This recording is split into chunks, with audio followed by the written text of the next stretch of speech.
네, 저는 지난 50년 동안 닭 사업을 하면서 TGY라고 하는 회사 가마치 통닭을 만들었고요. 또 TY 감사합니다 하는 그런 유통회사가 있고요. 선교농원이라고 하는 사육법인 회사가 있고요. 또 TGY F&B라고 하는 소스 만드는 그런 4개 회사를 운영하고 있습니다. 제가 다니는 교회는 저기 녹본동에 있는 염광교회고요. 합신교단의 시무장로로서 지난 한 20년 동안 한 교회를 섬겨오고 있습니다. 김재곤 장로라고 합니다.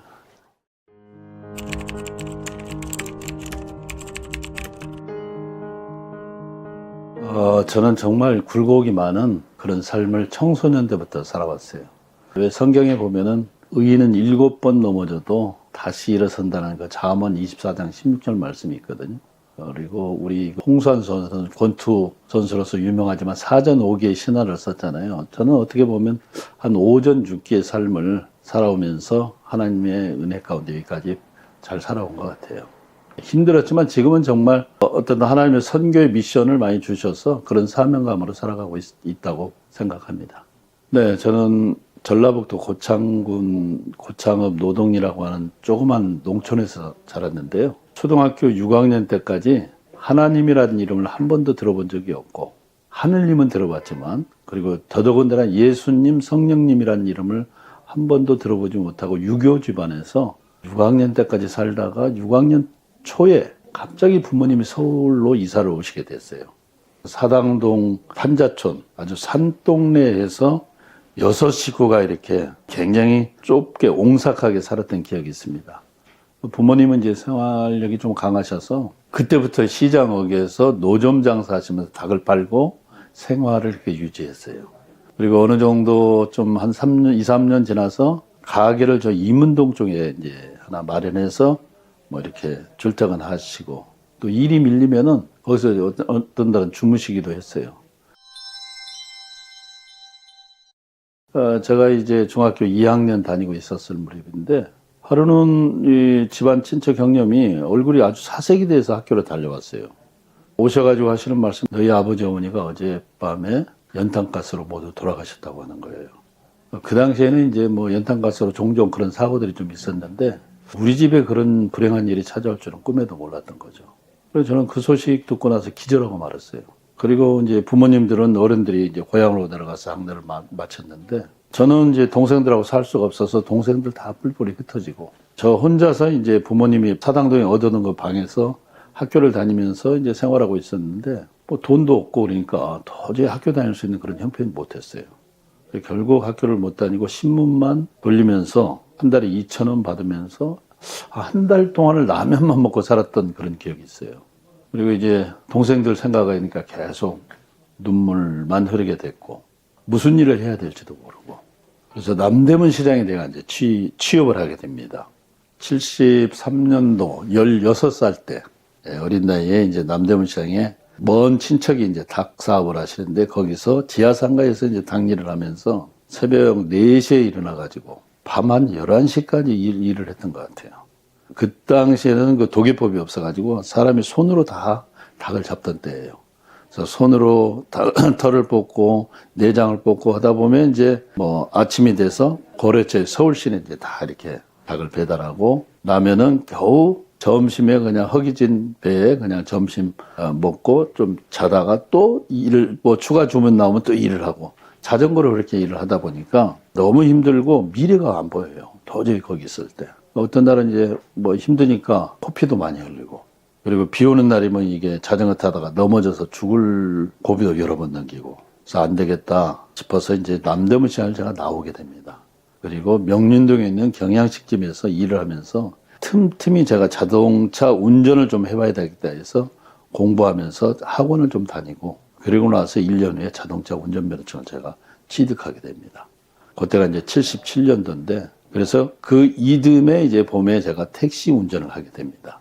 서울 시내 그때 당시에는 차가 16만 대밖에 없었어요. 78년도에. 그리고 지하철 1호선이 이제 막 개통됐고, 그래서 기사가 많이 부족했어요.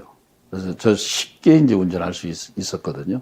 그리고 한 1년 정도 잘 운전하고 있는데, 보문동에 사시는 또 형님이, 집안 형님이 오셔가지고, 닭차를 샀으니까 닭을 좀 실어사가 나하고 같이 일하자 이렇게 하셔서 또 부탁을 거절할 수 없어가지고 보문동 가서 또 일을 하게 됩니다.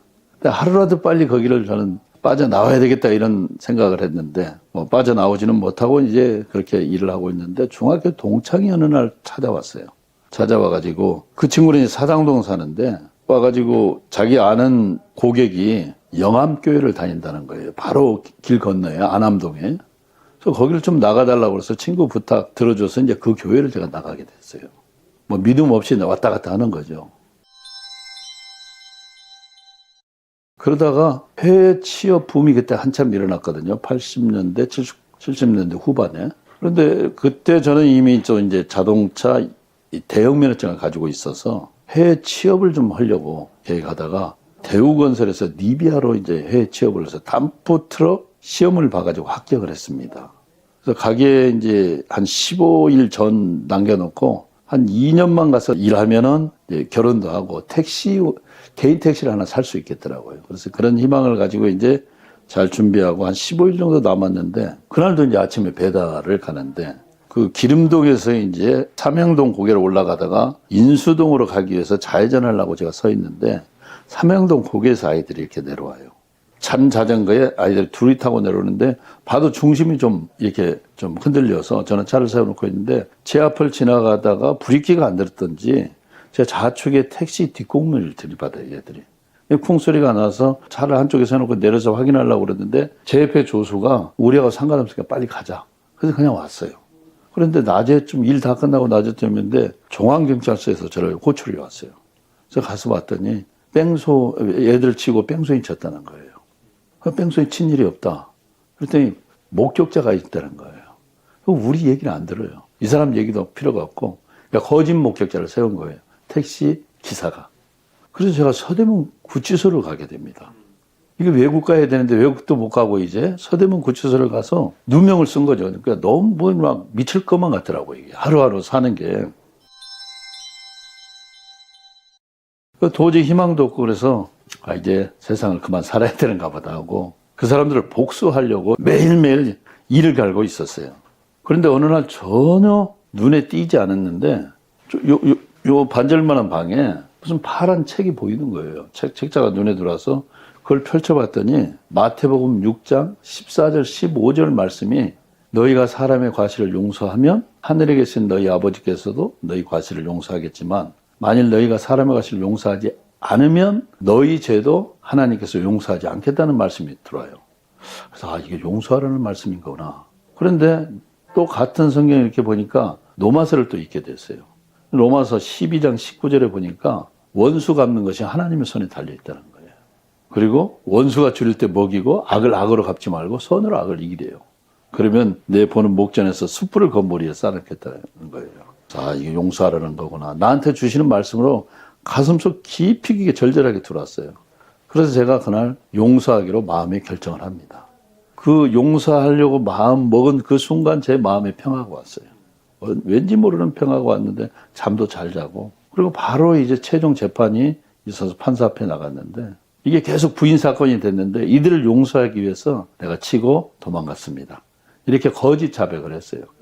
이미 판사도 내가 치지 않았다는 걸 알고 있었어요. 왜냐하면 중간에 그 중학생 아이들이 검사 앞에 와서 양심 고백을 했거든. 그 아저씨가 친 게 아니라고. 근데 검사는 그걸 용인하지 않고 저를 죄인으로 끝까지 몰아가지고 그리고 이제 집행유예를 받고 그날 바로 나오게 됩니다. 나와서 이제 집에 오는 길인데 막 가로수잎이 막 이렇게 저를 손들어주는 것 같아요. 그래서 제가 이제 마음의 평안함을 주고 누구 진짜 원망하지도 않고 뭐 미워하지도 않고 그냥 시키는 대로 제가 일하겠습니다 해서 조수를 일하는데 거기서 보내지 않고 조수를 열심히 일하면서 영암교회를 정말 마음과 정성을 다해서 나가요. 전에는 그냥 왔다 갔다 했는데 그리고 한 6개월 지나서 학습받고 1년 지나서 세례를 받아요. 세례 받는 그날을 지금도 잊어버리지 않고 부른 찬송이 285장 주의 말씀 받은 그날 그 말씀인데 그래서 정성을 다해서 교회를 열심히 다니는데 거래처의 그 주인이 어느 자매를 하나 소개를 해줘요. 이 자매는 교회를 열심히 다녔어요. 그래서 그 자매와 교제를 하고 그 이름에 결혼을 하게 됩니다. 그 자매. 해외 갔다 와야 결혼을 해야 되는데 하여튼 그렇게 해서 하나님이 아마 그 자매는 지금도 저 같이 살고 있는 권사인데 하나님의 용서의 선물이었던 것 같아요. 그래서 열심히 일하고 또 이제 일하던 형님 집에서 형수의 도움으로 닭 장사를 하게 돼요, 제가. 그래서 한 100마리 정도 파는 거를 시작해서 열심히 살면 되겠다. 잘 살 수 있겠다 하고 열심히 삽니다. 그리고 이듬해 첫 딸도 하나님이 주셔서 김한나라고 제가 이름 지어가지고 아이가 건강히 잘 자랐어요. 근데 여기서 고난이 끝나면 참 좋겠는데 그렇지 않고 제가 정말 아끼는 남동생이 있었어요. 제가 공부를 못했기 때문에 이 녀석은 어떻게든지 사회에 내보내서 출세해야 되겠다. 그래서 정말 그 동생을 그 당시 위해서 살았다고 해도 과언이 아닐 정도로 제가 못 배운 공부를 이 동생이라도 내가 어렵더라도 어떻게든 대학을 보내서 사회에 출세해야 되겠다. 그래서 동생이 바람대로 그 중앙대학교 전기학과에 들어가지고 2학년까지 잘 다녔어요. 그리고 2학년 때 학년 대표를 해가지고 장학금도 받고. 그러니까 제가 얼마나 보람 있겠습니까? 근데 열심히 장사하고 있는데 어느 날 여동생 집에서 학교를 다녔는데 여동생이 전화가 와가지고 동생이 나간 지 며칠 됐는데 안 들어온다는 거예요. 만사제쳐놓고 이제 가서 봤는데 어디로 갔는지 오리무중이에요. 마지막으로 이제 파출소로 가서 물어봤더니 3일 전에 그 수민동 낙산 절벽에서 떨어져서 사망했다는 거예요. 그래 그때도 막 하늘이 무너지는 것 같더라고요. 그래서 병원에 가서 이렇게 보니까 동생 얼굴은 아주 밝고 상처 하나 난 데가 없어요. 근데 그 교회 권사님이 소망이 있다. 좋은 데 갔으니 너무 슬퍼하지 말라고. 그 말씀에서 제가 위로를 받고 있는데 제 마음에 그런 음성이 들려와요. 하나님께서 너 동생을 이렇게 의지해오고 살았는데 이제 나만 의지하고 살아라. 그래서 그냥 그 동생을 하나님께 맡기고 또 열심히 제가 살아가요. 그리고 이제 사업이 이렇게 발전돼가지고 직원도 2사람 이제 데리고 일하고 있고 많이 성장했습니다. 열심히 일하고 있는데 큰딸이 6개월 지나서 막 경기를 너무 심하게 하는 거예요. 큰아이가. 막 몸을 못 가눌 정도로. 그래서 이제 서울대병원 와서 소아과 가서 진찰을 받아봤는데 뇌성마비의 악성 간질이라는 거예요. 2년을 더 못 산다는 거예요. 그래서 데리고 그냥 흐느끼면서 데리고 왔어요. 그때 의학으로는 뭐 다른 데 갈 일이 없다고 2년 이상 더 살지 못할 거라고. 그래서 데리고 와서 이렇게 사는데 뭐 하나님께 이제 기도하는 수밖에 없죠. 그때부터 이제 하나님께 그냥 매달리면서 기도했는데 제가 그때만 해도 이제 믿음이 좀 부족해서 그런지 주일 성수를 온전히 못했어요. 그냥 교회 갔다가 나오면 또 장사하고 일하고. 근데 한 번은 그런 마음의 부담이 느껴지는 거예요. 야, 네가 그렇지 않은데 주일이라도 온전히 지켜야지 그렇게 신앙생활에서 되겠느냐.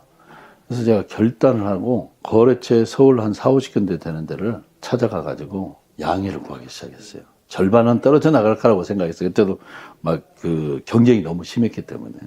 그런데 제 생각하고는 전혀 다르게 2군데만 떨어져 나갔어요. 그리고 거래를 다 해줬어. 토요일 날 이틀 물량해서 영업에 지장 없도록 제가 공급해드리겠습니다. 그래서 아무 문제 없이 그리고 나서 회사가 막 굉장히 성장하게 됩니다. 성장하면서 이제 서울 시내에서 아마 닭을 제일 많이 파는 그런 대상으로 발전하게 되었어요. 그리고 그 시간이 한 5년 이렇게 지났는데 그 5년 지나는 동안에 이제 집도 하나 장만하게 됐고 딸도 2을 또 하나님 더 주셨어요. 그래서 아이가 이제 5식구로 늘어났고 직원 한 20명 됐고 이제 막 성장했는데 근데 여전히 저는 옛 생활, 습관 이런 것들을 버리지 못했어요. 그때까지만 해도. 주일 성전은 온전하게 했지만은 술, 담배, 노름 이런 일들을 했어요. 주머니에 돈도 많이 있고 또 친구들 찾아오면 또 그런 일들을 스스럼 없이 했어요. 근데 마음의 부담은 늘 하나님께 죄송하다는 생각을 늘 하고 있었는데 교회 집사님이 기도원에 가서 한번 기도하라고 소개를 해줘서 동네 기도원을 제가 가게 됩니다. 그래서 아주 그냥 강도 높은 이제 기도 훈련을 받게 되는데 제가 이제 변화되기 시작했어요. 거기 들어가서 정말 말씀이 막 귀가 뻥 뚫려서 들려오기 시작하고 정말 성경을 그냥 밤새 읽어도 꿀송이처럼 그런 체험들을 하고 그리고 기도할 줄 몰랐는데 부끄러워서 못했는데 막 기도하기 시작했는데 원장 선생님이 딸이 그때까지 누워서만 살고 있었어요. 집에서. 그 얘기를 듣고 딸을 빨리 데리고 오래요. 그래서 딸을 데리고 이제 기도원에 가서 제가 이제 보름 정도 먼저 갔고 딸이 그 뒤에 와서 했는데 그때까지만 내 딸은 눈동자 초점도 없었고 뼈만 있어가지고 뭐 전혀 힘이 없었어요. 근데 하루는 원장 선생님 모셔가지고 딸이 기도원을 걸어서 나가는 걸 보여주셨다는 거예요. 그래가지고 내가 시키는 대로 하라는 거예요. 그래서 이제 하루 10바퀴를 이렇게 돌으라는 거예요. 애를 끌고 다니는 거지, 사실. 근데 아이가 조금씩 차츰차츰 뭐 이렇게 차도가 생기기 시작했어요. 어느 날 눈동자가 살아났어요. 공이 굴러가는 걸 쳐다봐, 처음으로. 그리고 생배 과자를 누가 사왔는데 주니까 그걸 씻기 시작해요. 밥도 먹기 시작하고. 한 번도 앉아본 적이 없는데 누워만 있던 애가 간신히 이렇게 하고 앉기 시작해요. 그리고 한 달 보름 지났고 제 문제는 다 해결됐어요. 금식을 하면서. 저는 아마 거기서 성령을 체험했던 것 같아요. 어느 날 기도하는데 막 눈물을 흘리면서 제 죄를 회개하고 눈물을 참지 말라고 그래서 저는 성령을 진짜 체험해서 이렇게 나가면 내가 본교회에서 열심히 이제 신앙생활을 제대로 할 수 있겠구나 이런 마음이 생겼어요. 그래서 이제 집으로 돌아오는데 아이를 좀 놓고 가라는데 아이를 놓고 갈 수가 없었어요. 아이는 그때까지 서거나 걷지는 못했는데.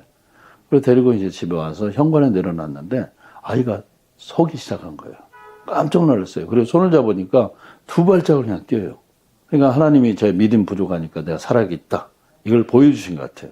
그리고 기도원에서 안 쓰고 집에서 쓴 것은 교회 충성을 다하라고. 제 삶이 변화돼서 이제 열심히 교회를 다니고 시간을 온전히 교회, 집, 회사 일 요거만 이렇게 하게 되면서 봉사도 하게 되고 모든 전도의 훈련 같은 거 다 받기 시작하고 그리고 새벽 예배 모든 공예배를 다 다니기 시작합니다. 은혜가 이제 돼서 충성하라고 그러니까 그리고 순종하라고 그러니까 그렇게 해서 이제 교회 생활을 열심히 하고 회사는 많이 성장해서 아이도 점차 좀 이제 많이 좋아져서 걷기 시작하고 그리고 경기도 이제 많이 좋아지기 시작하고 그러면서 그 당시에 이제 육계 산업이 산업화되기 시작했어요. 그래서 M사, H사 그런 큰 회사들이 막 생기기 시작했어요. 저희 시장에 이제 위협받아서 저희 대상들이 한 몇 명이서 모여서 회사를 만들었어요. 회사 만들어서 막 성장하고 또 시간이 좀 지나서 저는 충주에 있는 공장을 또 셋이 동업해서 사업을 하고 있는데 그 마니커에 제가 잘 아시는 부회장님이 제 동네에 살았거든요. 분당에. 하루는 저를 찾아와가지고 마니커가 그 회사를 사줄 용의가 있는데 주주들하고 한번 협의해봐라.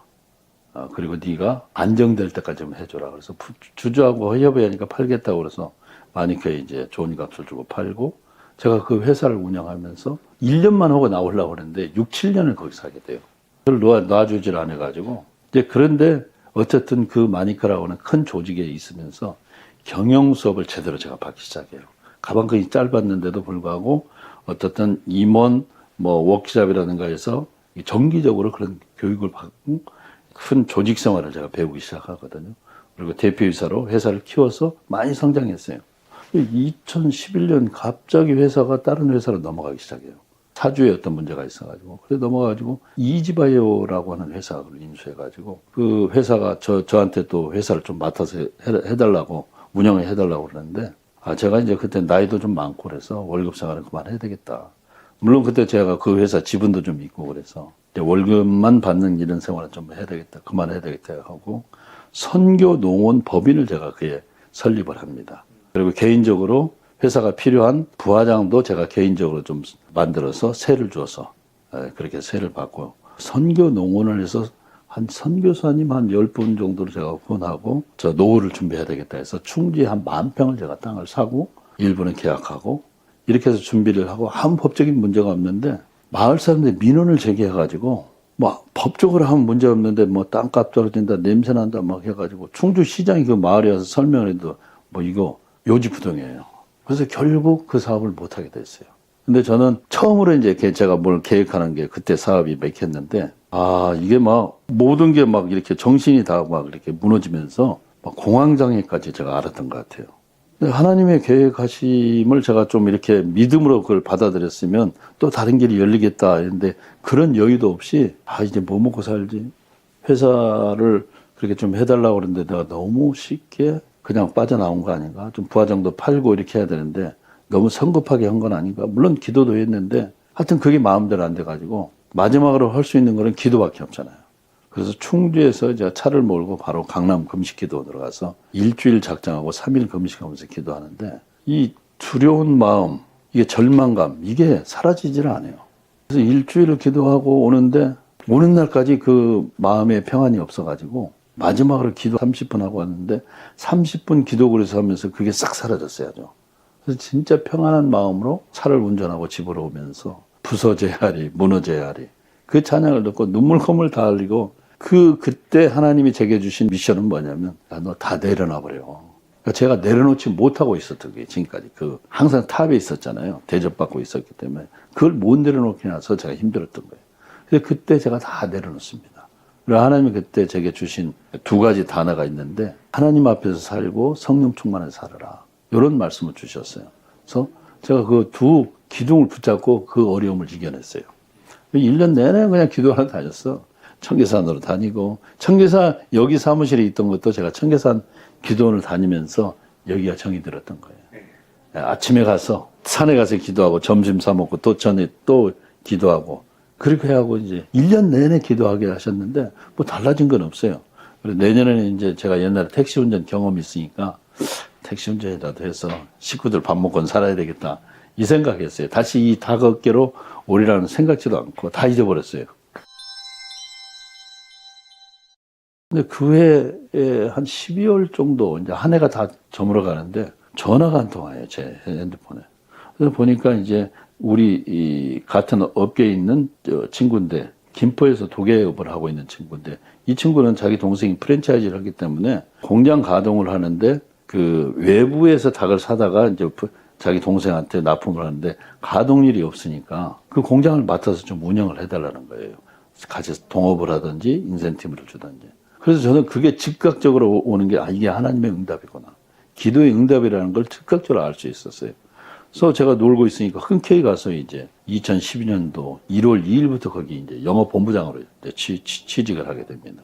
그리고 열심히 이제 일을 해서 사육 기반도 잡아놓고 뭐 하는데 사람들이 막 많이 몰려왔어요. 저는 다 업계 사람이 잊어버린 줄 알았는데 영업을 하러 가야 되는데 다 쫓아오는 거예요. 그렇게 해서 하나님이 사람 보내주시더라고요. 그게 닭이 또 딸리기도 했는데. 회사가 엄청나게 성장했어요. 막 8만 수, 9만 수를 도계를 했는데 도계당에서 도계를 다 못할 정도로 막 가동률이 넘쳐났어요. 전에 10,000수, 20,000수 잡던 그런 공장인데. 그리고 열심히 해서 여기서 이제 정년하면 되겠다 이런 생각하고 있는데 2014년도에 김포에서 보궐선거가 있었어요. 근데 이 사주인 그 친구는 정치에 그때까지만 해도 국회의원 될 생각 이만큼도 없었어요. 근데 갑자기 공석이 생기면서 이 친구가 공천권을 받아요.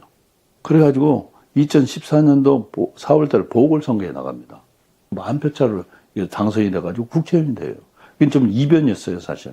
한 번도 국회의원 나가본 적이 없는 친구인데 그렇게 해가지고 국회의원 돼서 이제 국회를 가고 사업을 못하게 돼요. 같이 공동대표였는데 제가 단독대표로 이제 회사를 운영하고 있는데 한 1년쯤 지났는데 저를 불러요. 부르더니 자기 이제 기업인이 아니고 정치를 해야 되기 때문에 정치인이기 때문에 사업을 축소해야 된다는 거예요. 공장 터도 더 만들고 설계 도면도 다 나왔고 허가의 문제 전혀 없고 크게 공장을 증축하려고 그랬는데 이제 그거 안 하겠다는 거예요. 그래서 제가 거기 있을 이유가 없잖아요. 그래서 지금까지 사업했던 거 이거는 어떻게 하렵니까? 그랬더니 그냥 되는 대로 돈 주는 대로 받겠다는 거예요. 공중분해 하겠다는 거예요. 그러니까. 근데 그 돈 쉽게 못 받거든요. 중단되게 되면. 그래서 이제 또 이렇게 한참 고민하고 있는데 또 그런 마음을 주셔. 친구한테 가서 사정이나 한번 해봐라. 그래서 이제 제가 친구를 찾아가서 나를 좀 도와줄 수 있겠느냐. 어떻게 도와주면 되겠냐 그래요. 그래서 이 사업체 이거 중단하면 돈 받기도 시간이 오래 걸리고 또 다 받을 수도 없는데 내가 이 사업을 이어서 그냥 이걸 죽이지 말고 할 수 있도록 채권을 좀 양도해 줄 수 있겠느냐. 그러면 내가 6, 7개월 후에 돈을 다 갚아주겠다. 받든 못 받든 내가 그 채권에 있는 13억, 3억 주고 10억은 내가 다 갚아주겠다. 내가 책임지고 갚아주겠다. 그래서 오케이 해가지고 사업을 그렇게 시작합니다. 그렇게 시작하고 이미 전에 제가 사업하려고 양계장 하려고 했을 때는 제 개인적인 빚이 한 29억 정도 있었어요. 부화장도 있고 땅도 있고 다 있었는데 흑자 보도날 그런 상황인데 거기 가가지고 하나님이 다 해결되게 해주셔서 다 팔렸어. 빚도 다 해결돼서 이자 나가는 것도 하나도 없고 막 못 살겠더라고요. 그때 거기 가기 전까만 해도. 그래서 다 해결되고 하나님은 그렇게 사업을 하게 하셨어요. 그때 그래서 제가 내 인생은 선물 받은 거다 해서 책도 이제 제목도 저렇게 나왔는데 그때 그런 마음을 주셔요. 야, 이거 내가 선물 주는 거야, 하나님이. 왜냐하면 다 만들었잖아요. 나는 사업할 생각이 1도 없었어요, 사실. 그런데 다 의도 없이 내가 내 사업을 준비한 것처럼 됐잖아요, 이게. 그래가지고 그 사업을 그대로 해가지고 첫 해 매출이 한 500억 났어요, 500억. 그래가지고 거기서 이익 난 걸로 서원기도 하고 못 갚은 고향에 그 전도하다 뭐 실패해서 그 고향 하나님이 지으라는 그런 말씀 그 당시에 주셔가지고 서원을 갚게 하시더라고, 하나님은. 그래서 그 고향의 교회도 그 이익금을 드리고. 그리고 좀 여기까지 오기까지 프랜차이즈 사업도 전혀 생각 없었어요. 생각 없는데 그게 2016년도 1월 2일부터 제 사업에 매출이 오르기 시작했는데 16년도 6월 달에 프랜차이즈 사업을 하게 하셨어요. 정말 이것도 진짜 하나님 은혜예요. 제가 보면 전혀 계획이 없었어요. 하나 인수하려고 그랬는데 어떻게 인수하려야 되는 게 과정 중에 결렬됐어요. 그리고 제가 1호점, 3본점이 내고 2호점이 연신내점을 냈는데 그게 결렬됐는데 그거 없앨 수가 없어가지고 손님은 굉장히 많았어요. 그거를 기반으로 해서 프랜차이즈 사업을 하게 하셨어요. 그래서 매년 100개씩 늘어났어요. 이건 뭐 사실 상상하기 좀 어려운 건데 남들이 좀 놀래요. 근데 저는 직접 뛰었어, 제가. 현장을 뛰면서 직영을 하고 분양하고 이렇게 다니면서 이제 전국에 있는 매장들을 제가 이제 개발해서 이렇게 분양해서 100개씩 늘어났는데 부산에는 제가 그 당시 부산, 경남, 경북은 지사를 줬어요. 누가 지사를 좀 강력하게 하자는 사람이 있어서 지사해라. 조건이 좀 있었는데 그냥 지사를 주고 한 2년만 자기가 하겠다고 그러더라고요. 그래서 뭐 하면 내가 보상도 해주겠다 해서 했는데 영업이 잘 되니까 한 300개 좀 넘었었어요. 이 사람들이 한 200개 가지고 하고 본사가 100개밖에 안 됐는데 나중에는 자기네가 본사를 하는 거예요. 그리고 브랜드도 같이 쓰고 우리는 독자적으로 사업하겠다고 막 이렇게 이제 계약 위반을 해서 그렇게 하면 계약 위반이고 페널티 다 물어야 되는데 그렇게 하지 말아라. 근데 말 안 듣고 계속 그냥 지사가 막 지사를 뭐 이렇게 또 구해가지고 뭐 모집해가지고 막 확장하고 있는 거예요. 그래서 이제 내용 증명 2번 보내고 해서 근데 끝까지 말을 안 들었어요. 근데 그런 일이 있을 때마다 저는 청계산 기도 올라갔거든요. 추운 겨울에도 뭐 이거 막 뒤집어 쓰고 그냥 기도하면서 또 하나님이 또 지혜도 주시고 또 해결할 수 있는 그 용기와 여러 가지 힘을 제가 주셨어. 그 문제도 잘 해결돼서 지금은 다 보상해주고 저희가 직영으로 지금 운영하고 있는데 공장이 필요하잖아요. 공장이. 이게 이제 막 커지다 보니까 공급할 자체 공장이 있어야 되는데 공장이 없다 보니까 뭐 계속 남의 공장 빌려서 도기하는데 품질이 안 좋아지는 거예요. 그리고 뭐 여러 가지 조건도 좀 까다롭고. 그래서 공장을 좀 우리 걸 해야 되겠다 해서 한 4년 지났는데 4년 지났는데 한 100억 정도 가지면 그런 공장을 참 찾아봐야 되겠다는데 마땅한 게 없어요. 전국 이렇게 다 돌아다니는데 뭐 심지어 저 진주까지 갔는데 안 됐어요. 이게 뭐 경매 나와서 했는데 그것도 안 되고. 그런데 우연찮게 예산에 공장을 지탐한 공장이 큰 공장이 있었는데 한 200억 가지면 한다고 그래요. 그래서 무리하게 그냥 그걸 해야 되겠다 해서 예산 내려가서 이제 그걸 일을 시작했는데 이게 뭐 하다 보니까 한 450억 들어가요. 450억. 그래가지고 이게 공사가 중단될 위기에 있는데 그러니까 그것도 참 기적적인 일인데 한 은행에 지점장이 오셔가지고 자기 직권으로 위에 본사에 사인 안 받고 자기 직권으로 후치 담보해가지고 돈을 100몇십억을 밀어줬어요. 그래서 그 문제가 해결됐어. 지금은 이제 한 10만 수 정도 잡는 요 공장입니다. 요 공장. 10만 수 정도 도개하는데 아주 깨끗하게 잘 지금 운영하고 있고 아주 안정돼 있습니다. 지금은. 안정돼서 물도 진짜 잘 나오고 저기 원천이거든요. 마을 이름이. 그러니까 물 잘 나오는데 아주 수도물 거의 안 쓰고 지하수로 깨끗한 물로 지금 잡아서 공급하고 있는데 하나님이 이렇게 축복해 주셨어요.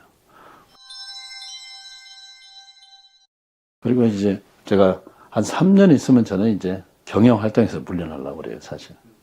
그리고 이제 하나님이 제게 3가지 사명, 또 3가지 미션을 제게 그린 그림이 있는데 그 3가지가 뭐냐면 하나는 장애인 사회예요. 제 딸이 이제 39살이에요. 여기 이제 사진도 하나 있는데 지금까지 살아 있습니다. 살아 있어서 하나님은 그런 생각을 주셔요. 우리 큰딸아이는 24시간 누가 케어를 해줘야 돼요. 지금도 내성마비이기 때문에 잘 살아요. 잘 살고 사람들이 와서 케어해 주는데 지체장애자를 둔 가정의 부모는 진짜 눈물이 마를 날이 없거든요. 그래서 10가정은 내가 이들을 위해서 평생 생활비 지원해 줘야 되겠다. 그래서 하나님이 그런 사명을 주셨어요. 그래서 10가정 이미 선정해 놨어요. 그래서 이제 10가정하고 또 하나는 제가 선교사님들하고 농어촌교회 처음에 사업 시작할 때, 이 사업은 선교를 하기 위한 하나님의 쓰임받는 그런 회사라고 저한테 맡겨주셨다고 생각하고, 선교사님하고 농어촌교회를 사업 첫 해부터 5분에서 10분들을 계속 선정해서 지금 8년 됐는데, 올해 한 95분 정도 섬기고 있는 것 같아요. 그래서 이분들은 제가 평생 섬기려고 그래요. 은퇴하고 준비가 안 된 분들은 집도 지어드리고, 일거리도 좀 만들어져서 평생 같이 신앙 동지로 이렇게 가고, 해외도 또 현장에 가서 방문해가지고 그들의 필요를 좀 채워줄 수 있는 부분 채워주고, 그렇게 해서 이제 이분들 섬기려고 하는 게 있고, 또 그분들의 자녀들이 신학을 들어가면 장학금을 제가 100% 지원해서 학비 걱정 없도록 도와드리려고 그러고, 또 하나는 제가 이제 그 기도원 책자를 통해서 하나님 만났잖아요. 그래서 이제 기도원 책자도 전국 이렇게 나눠주면서 그런 선교 활동을 그렇게 하려고 하고 있습니다. 예.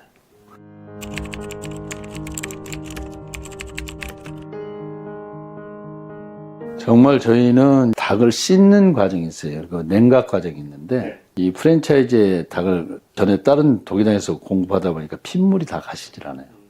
그래서 저희는 물로 한번 냉각을 시켜서 핏물을 다 빼내고, 그리고 또 에어칠링 룸에 또 들어가서 온도를 심부 온도를 한 3도까지 내려요. 근데 거기는 이제 찬바람으로 냉각을 시켜서 다 드라이를 해가지고 이제 저희가 포장해서 아니면 바로 개복을 해가지고 현장으로 바로 들어가요. 그래서 개복해서 그날 잡은 닭, 그날 염지해서 그 체인점에 공급한다. 삼계탕도 저희가 그날 잡은 닭, 그날 솥에 들어갈 수 있도록 한다. 그래서 당일 잡은 닭이 가장 신선하고 맛있거든요. 근데 이게 사람들이 숙성 과정을 생각하는데 닭은 숙성하면 안 돼요. 잡는 순간부터 세포가 약하기 때문에 부패가 일어납니다. 소나 돼지는 숙성 기간이 필요한데 닭은 생리상 열이 많은 동물이라서 이게 냉각이 잘 안 되거나 그러면 바로 부패가 일어나서 우리가 흔히 솜 씹는 닭 그런 것들을 먹는 거예요. 버겁거리는 거. 근데 저희는 닭은 쫄깃하고 아주 싱싱하고 이렇게 배를 열어보면 개복한 거 열어보면 핏물이 하나도 없습니다. 사람들이 현장 와서 보면 가마치 통닭 먹어야 되겠다 이런 말씀 많이 하고 가세요. 정말 깨끗하게 그렇게 처리하고 있습니다. 신선도가 그냥 가장 핵심이다. 선도 관리하는데 이게 생명이다 이런 생각 가지고 그렇게 관리하고 있습니다. 사실 치킨 프랜차이즈 업계가 보면 닭 공급을 큰 회사에 계약을 해서 2차점이나 3차점에 또 해체 의뢰를 해서 그걸 가지고 이제 냉장고 들어가는 이런 과정들이 인터벌에 좀 깁니다. 근데 저희는 이제 키울 때부터 좀 차별화를 시켰어요.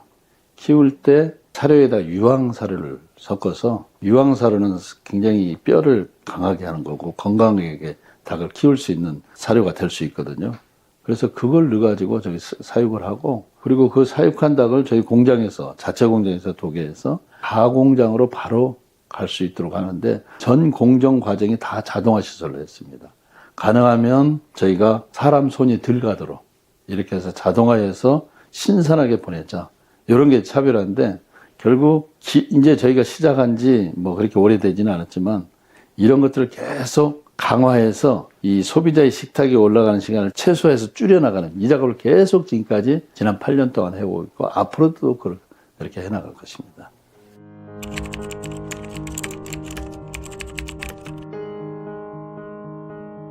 저희는 이제 제가 한 30년 전에 담임 목사님으로 모시고 있던 담임 목사님이 지역교회를 떠나서 중국에 선교를 나가셨어요. 선교를 나가시고 이제 한 4, 5년 전에 이제 은퇴하고 오셨는데 그분을 저희 회사 사목으로 제가 모셨어요.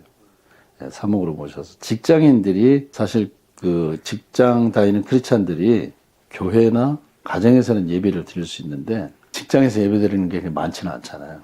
그래서 저희는 매월 첫째 주 화요일 날 8시에 예배를 드려요. 임직원들이 예배를 드리고 여기도 예배를 드리고 예산에서도 드리고 그래서 8시에 예배 드리고 일을 시작하는데요. 어쨌든 저희는 기도하시는 분들이 이미 이제 선교사님들 다 기도해 주시고 사목님을 모시고 신앙생활에 직장에서도 좀 이렇게 접할 수 있도록 그래서 안 믿는 사람 직원들도 자연스럽게 교회로 갈 수 있도록 그런 일들을 지금까지 해오고 있습니다. 예.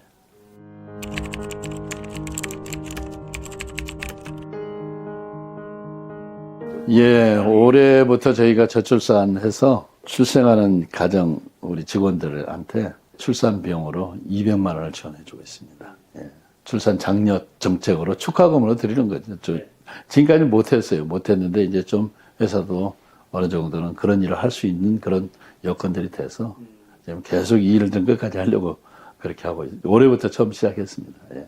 장애인 단체, NGO 단체, 농어촌 교회들 또 닭들 저희가 매년 한 10만 수 정도는 닭을 저희가 그 전도용으로 보내드리고 있고요. 그리고 어떻든 이제 한 100여 분들 이분들 계속 모시는데 그분들 어려운 가정들도 있고 NGO 단체 또 뭐 결손 가정들 이런 분들 선정해서 지금까지 8년 동안 한 번도 쉬지 않고 지금까지 해오고 있고요. 이제 100분을 저희가 하려고 그래요. 100분을 하려고 하는데 내년 되면 이미 100분이 좀 넘어갈 것 같습니다.